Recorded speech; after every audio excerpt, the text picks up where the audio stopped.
And I would like to help people unlearn some of that stigma today by just leading you through some very basic poses, because I realized after all these years I had been doing yoga wrong. When I took that teacher training, I realized how many stretches. I was just trying to push my flexibility. I was trying to be the bendiest bitch in the room. But in reality, these poses are not about seeing how far you can go. They're about seeing how strong you can keep yourself in the pose. So if you're just like leaning into the pose and completely just leaning and doing nothing else, you're not actually getting an exercise at all. All you're doing is using your bones to prop you up. Now, if you like strengthen your core and then do the lean, you'll actually get an insane workout. And the people who tend to have a bad experience in yoga or even injure themselves are the people who don't understand this. So I'd like to show, not tell. So if you'd like, follow me to the yoga mat. We're going to come and we're just going to fold forward gently. I used to do this stretch wrong and it was exhausting. But when I started doing it right, it became a lot easier. So I'm going to show you. What I used to do was this. Nope, I can't even do it. I used to force myself to have a straight leg while I bent, but then I would take all the strain of it in my upper back, and I would have to tense my back in order to touch the floor with my legs straight. I learned that I have such tight hamstrings that I need to bend my knees in order to get in alignment in this forward fold. If you're in alignment and you're not tensing the upper back, you're completely relaxing the shoulders, and you just dangle there, it's actually an amazing stretch, and it's one we don't get enough. And then we're going to come down onto our knees into child's pose. Child's pose is a great beginner's yoga stretch because we don't want to do yoga to exhaust ourselves. Like most people do yoga once and then it's like a whole room of bendy bitches who are better and more athletic than you, and then you feel terrible afterwards. But the reality is that you just want to go at your own pace. So we're going to go at our own pace, and we're just going to sit down. We're going to bring it around town. Bring it around town. Then you switch. And switch. And you're going to do this. And switch. And this. And that. And this. And that. And then hinge from the low back and hips. Don't tense the upper back. Relax the shoulders and just fold forward. Your low back should be getting a good stretch here. Your upper body should be completely relaxed. Take a few delicious breaths. Inhale. We're going to do alternate nostril breathing. Inhale, left nostril. Hold. Exhale, right. Inhale, right. Hold. Exhale, left. Inhale, left. Hold. And then when you're ready, hold as long as you can, and then release through both nostrils. You can do that as long or as short as you want. All that's important is that you get yourself in alignment. Now we're going to come back into CatCow. This is cat. You tuck the tailbone, relax the upper body, go all the way back, and then as you inhale, come up into cow. In cow, your butt should be out, your upper body flexed, your back flexed, and then exhale into cat. I'm gonna rock in this position for a second. You know what we're doing is gentle yoga. Because if you don't do yoga and you do a full yoga flow, you're going to be exhausted.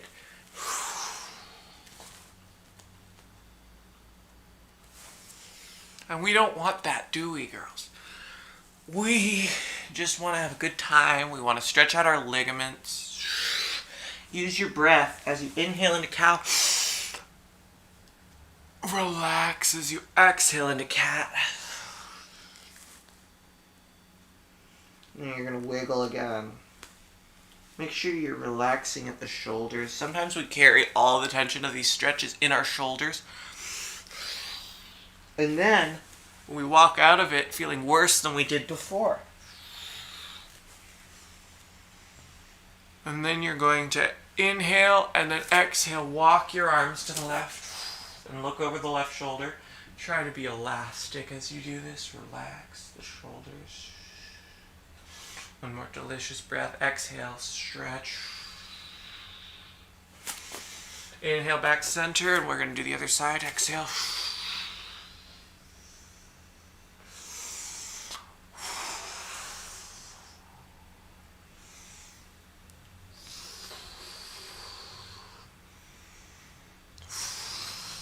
One more. And then we're going to come back center. And we're going to slowly come up into downward dog. Many yoga flows use this stretch a lot. And for an untrained yoga beginner, that is incredibly exhausting. So we're going to take it at our own pace. Inhale into it. I cannot do a proper downward dog without bending my legs because of how tight my low body and hamstring is. My scoliosis and the trauma the area has endured has slowed progress on it, but I'm able to keep my low back hinging, and that's what's important. And I make a little progress on my hamstrings every day.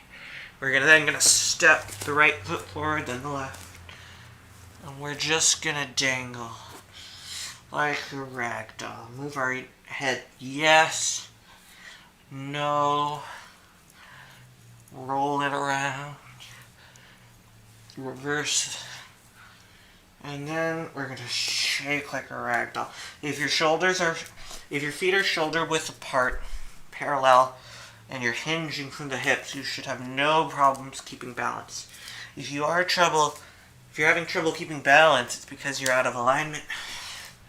And then we're going to slowly fold up. Inhale, arms above the head. And exhale. And now we're going to inhale above the head again. Fold back down. And just lay here a little longer. And then when you're ready, you're going to come down onto your knees.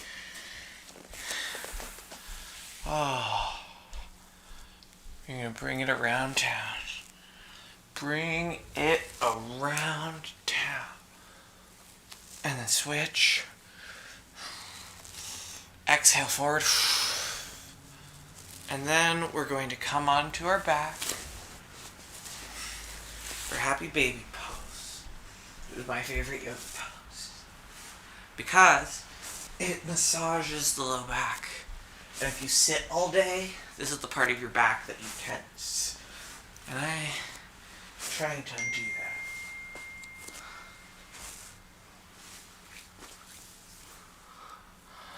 Oh, few more.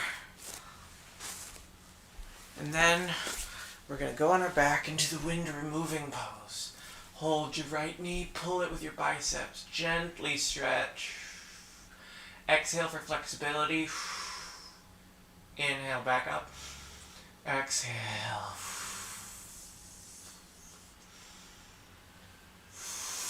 One more. As far as you can. And then we're going to turn over. Put both shoulders on the ground, outstretch the right arm, look over at it. Make sure your back is not taking the stress here. I can put my right knee on the ground here, but I wouldn't be in alignment, and my back would be getting the stretch. And it's supposed to, but not the strain. Use your breath, exhale a little deeper into it.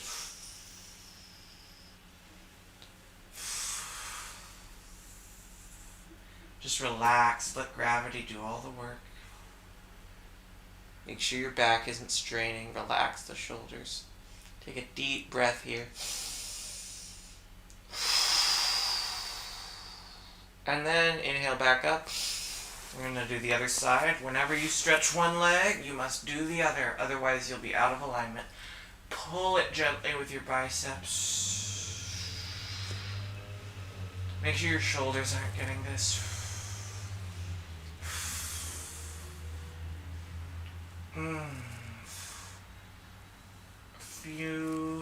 This is my much tighter side, if you can't tell. And that's okay. The body is not perfect symmetry. One more deep breath. Go as far as you can.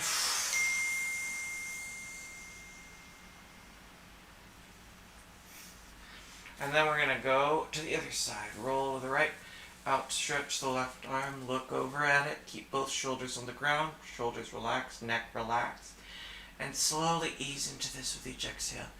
I can put my knee on the ground. And I used to go all the way down thinking, well, I'm flexible. I can do this. But I was putting strain on my low back and I didn't even know it. So make sure you're not pushing yourself beyond a reasonable means. Because yoga is not a competition. If you don't go as far as me, or if you go farther, nobody wins, nobody loses. And something that yoga teachers don't always remind people of is if the yoga flow is going too fast for you, or too deep, or you're just tired, modify. You can modify your own session. If you don't keep up, that's nothing to be embarrassed about. I know so many trans women specifically who are too embarrassed to go to a yoga class because they're not very flexible. And to that I say, don't judge yourself. It's okay to not be flexible. I'm actually not flexible. And my mom isn't either. We have a very tight hamstring, and it's hard for us to extend our legs completely, but we still practice yoga because our bodies need it. I do not think that I would have the happiness and balance that I have now if I wasn't practicing yoga, at least when I can. One more.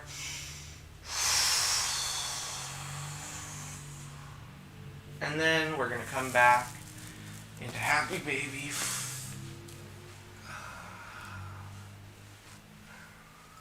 We're going to do one more low back stretch. Inhale up. This is another stretch that is really hard for me because of my tight hamstrings. You're supposed to stretch the legs and then bend. But the problem is, you see this? You see this crook in my back? All the bending is happening on my upper and mid back, and that's not what's supposed to happen. My low back's supposed to be able to bend, but I can't do it with my legs stretched. So what I do is I modify. Lean and hinge. Look at that. Look at the difference in the way my back moves. This is the way your back is supposed to bend forward.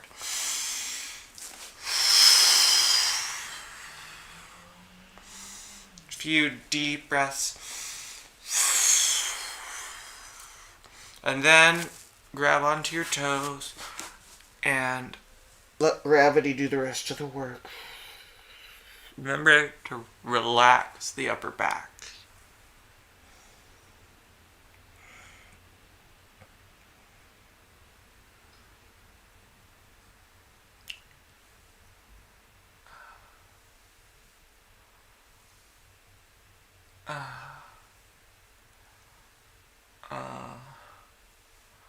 Completely surrender yourself to Mother Earth.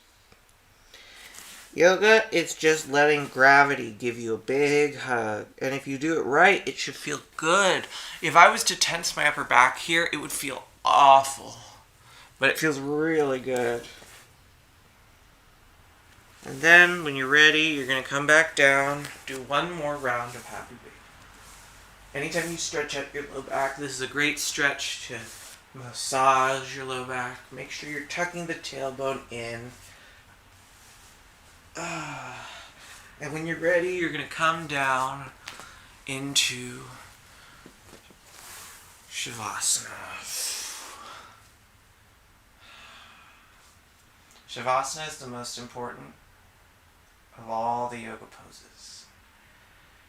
You need to nourish your body. Allow it to recharge. We did a very gentle introduction to yoga session today, and that's okay, because the only way you'll do this is if you do it every day. Nobody is able to just do yoga once. Well, that's not true. Plenty of people do whatever they want. But I was never able to get into yoga until I got into doing it every day. And a little bit often is a lot more profoundly impactful than a lot not as often, you know? Don't try to overcompensate for a lifetime of not doing yoga. Just let yourself be and do what you can when you can. As you inhale, keep track of the breath and try to slow it. Slowly start to wiggle your toes, wiggle your fingers. Regain a little bit of movement with each second that passes. Maybe move your elbows, stretch your arms up, maybe roll to your side. Roll out your neck and slowly make your way to a seated position.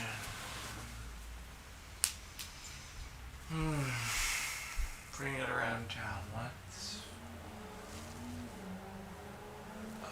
And reverse.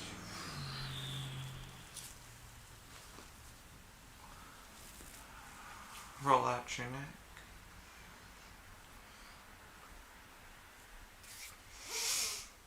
Thank yourself for doing yoga today. Maybe you'll do it every day.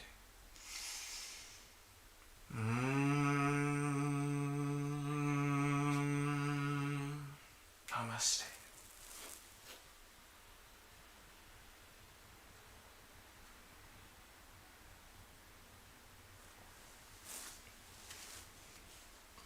I hope you enjoyed that. This is an experimental video. Some people asked for it, and if you want to see more of it, make sure to comment, like, subscribe, hit that notification bell. I would really like to spread the word, and honestly, I really would hope to see other trans women get into yoga, because we can reclaim it. You know, it's such a beautiful way to take care of your body, and I would like to see more of my trans friends that I know take better care of their body, because it's hard. It's really hard. So be healthy, be happy, and have a great one. Hi everyone, today we're going to be doing a long requested video. I'm going to get you in on the basics of yoga. I have talked about this before, but not as in-depth as I'd like, but today I really want to talk about how important yoga was for me in my transition as well as in my life. So if you're interested in hearing about how yoga changed my life, keep watching. So it's no surprise that when I started my transition, and generally my whole life, I was very, very thin, and I was amidst an eating disorder, and I wasn't really exercising at all. I was simply just starving myself to achieve that. And so I also talked about this. I had a journey with overcoming my eating disorder over the course of my transition, because I realized that if I wanted to have the results that I wanted with my transition, I was going to have to stop starving myself. Estrogen binds to the fat receptacles in your body, you know, and I didn't know that at first, and I realized now, looking back, that I was impeding my ability to fully process and heal because of my eating disorder. So when I did have to eventually confront that, I also had to confront the reality that I did not exercise. I did not get out much, I didn't get my blood pumping, and that can have a profound impact on your mental health. I was at the peak of my depression, no coincidence, when I was doing nothing and just letting my muscles atrophy. I was deliberately letting my upper body atrophy because I didn't want to have biceps. And looking back, I wish I could have told myself moderation, you know, because there's nothing healthy about letting that happen. But anyway, all I'm trying to say is today we're going to talk about how I was able to take care of my body, and in doing so, improve my mental health. Most of you won't know this, but I'm actually a certified yoga teacher. My mom had me take a training when I was younger, and I was really into it, but I just ended up not pursuing it for whatever reason. But it really did come into my life at a really powerful time, because after my SRS, I had a lot of complications and I had a really long healing process. And I gotta say, I don't think I would be the person I am today had I not started doing yoga then, because I needed to heal and I needed to relax and I needed to learn to unlearn all the tension.